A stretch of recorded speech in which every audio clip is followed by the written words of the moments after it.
दोस्तों नमस्कार। स्वागत है आपका हमारे इस YouTube मंच पर।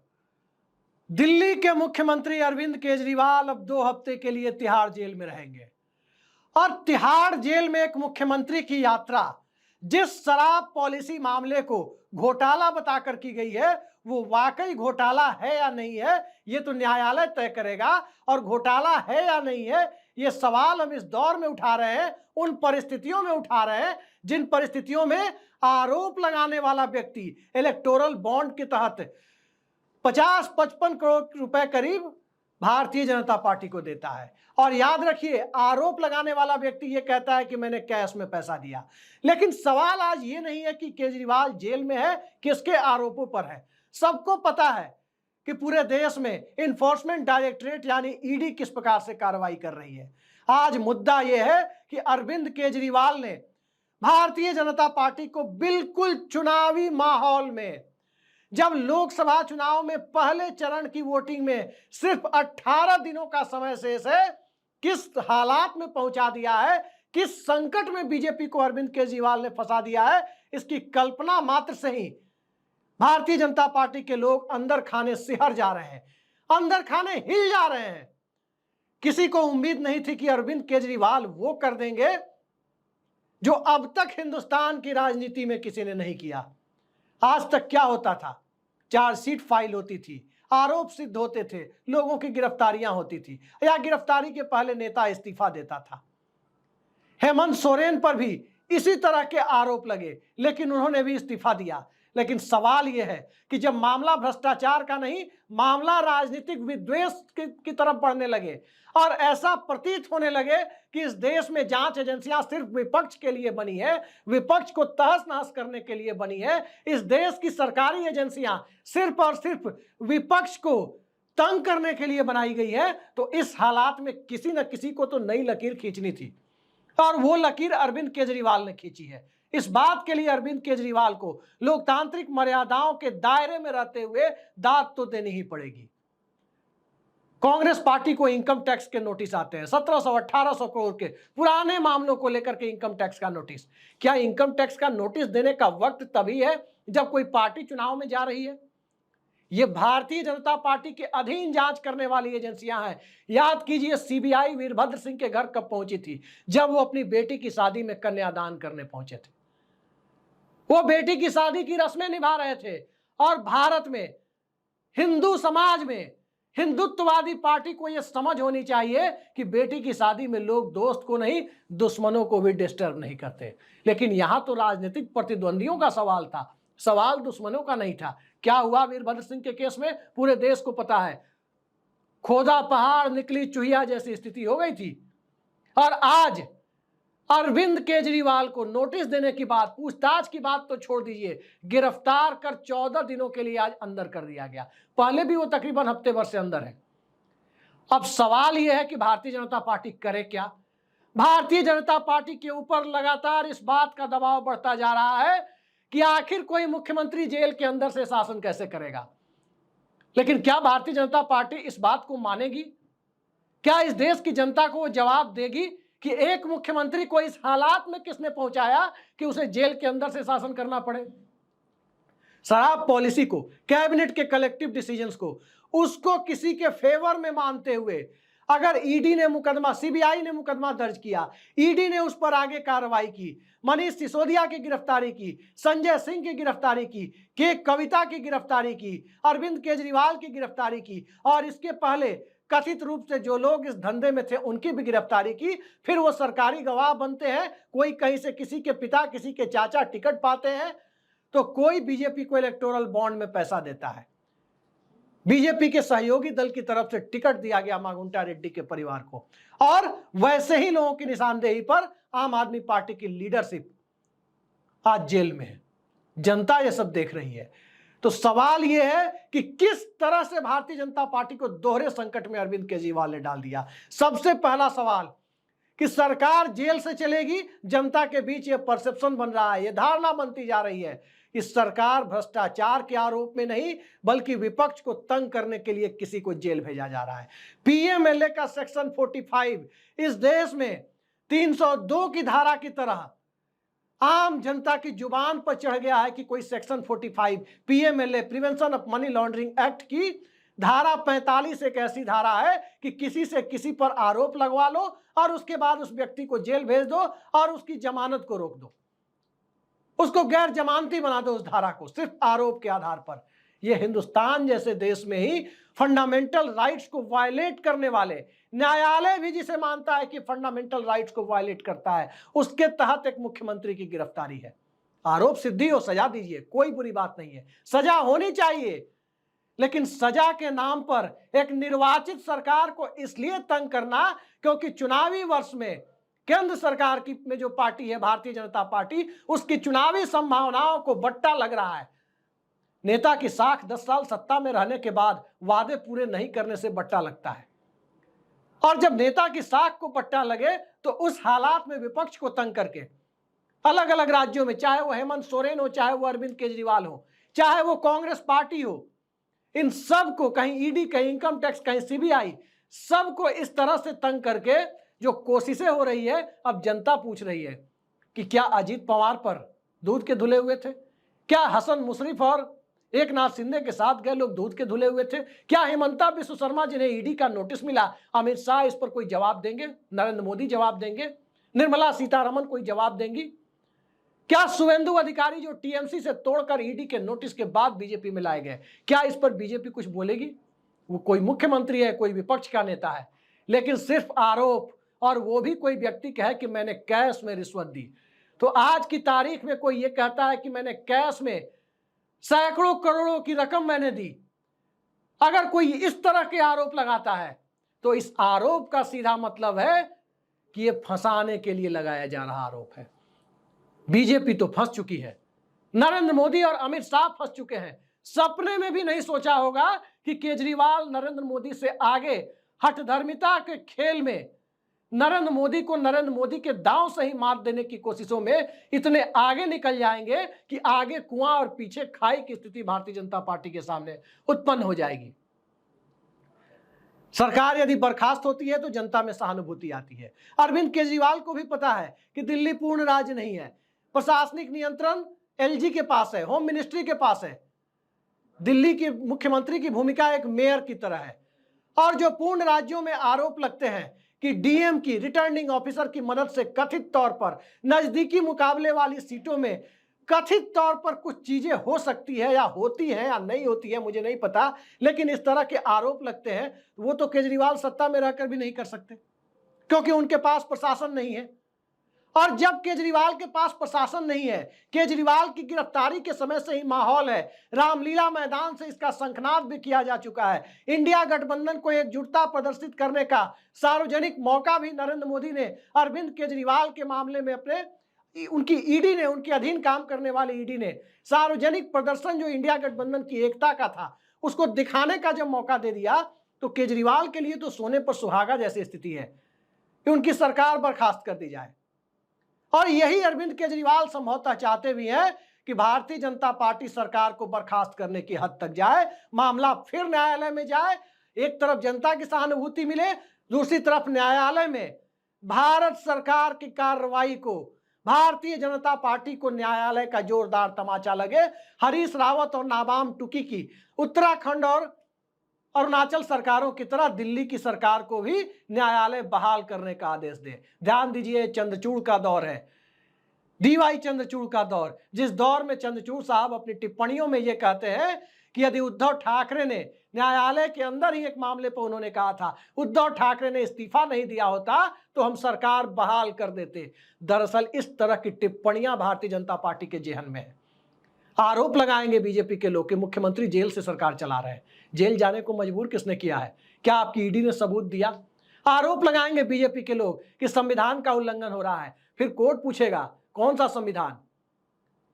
अगर सरकार भंग की जाती है, बर्खास्त की जाती है, तो मामला कोर्ट में, क्योंकि संविधान कहीं नहीं रोकता कि कोई व्यक्ति जेल से शासन नहीं चला सकता।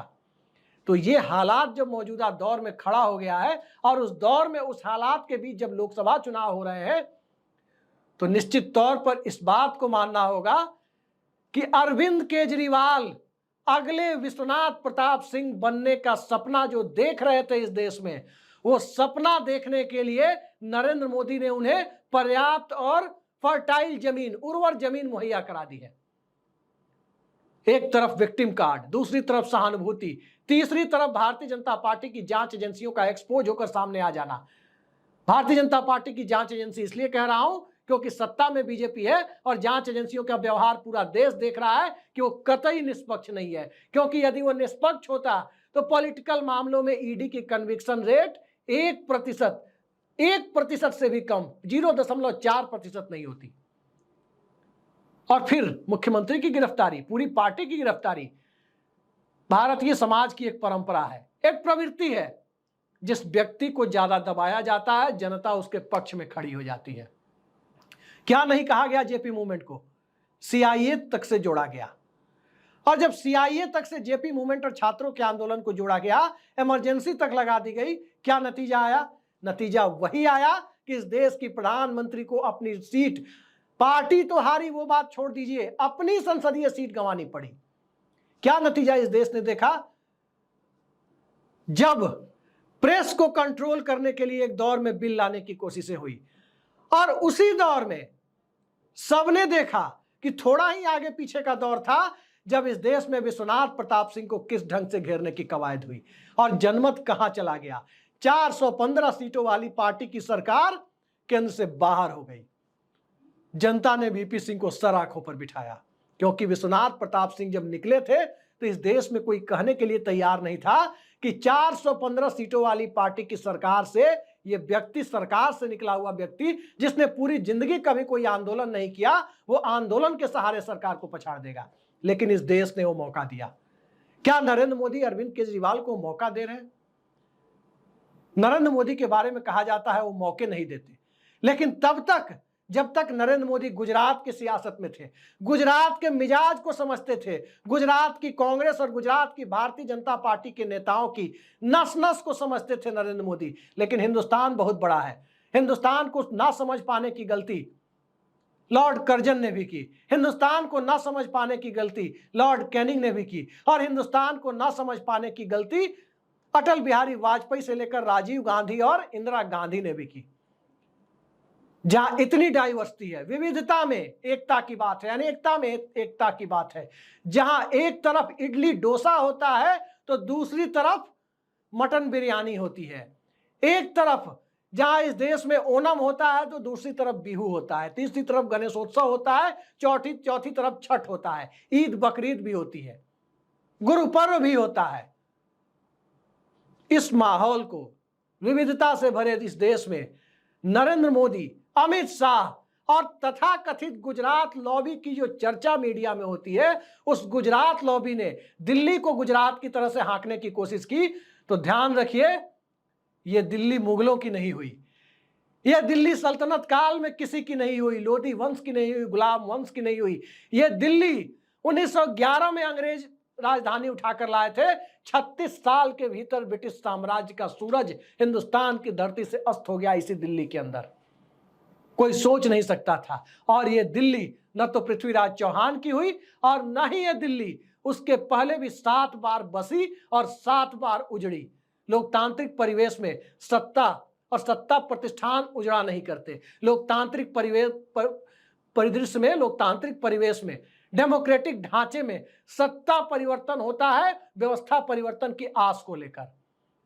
अरविंद केजरीवाल से लोगों की आशा थी, जब वो अन्ना हजारे के मूवमेंट में राजनीति से अलग होकर विशुद्ध रूप से सामाजिक आंदोलनों में थे।